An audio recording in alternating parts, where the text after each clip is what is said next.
Welcome everybody. In this video I'm gonna see how we can use method chaining, and for that I'm gonna create a class car.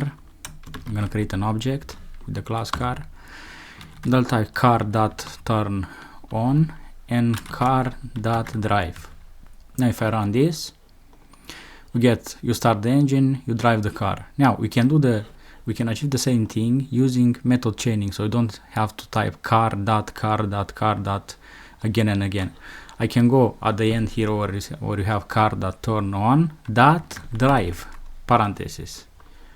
So now if I run this, we get a problem, and the problem is that if you don't specify a return type, the method is gonna return none.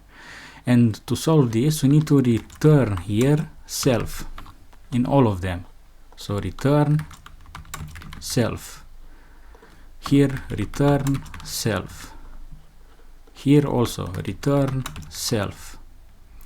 Now if I run this, now we have you start the engine, you drive the car. Because this method is called, because it's returning self is gonna be car, so it's gonna be again car, and it's gonna call the drive. Then if you chain another method here, that method also return self, which is the car. So this is why that works. This is why we return self there. So I can put here dot and drive dot brake dot turn off. So we can have all of those here. Let's reformat this. Let's run it.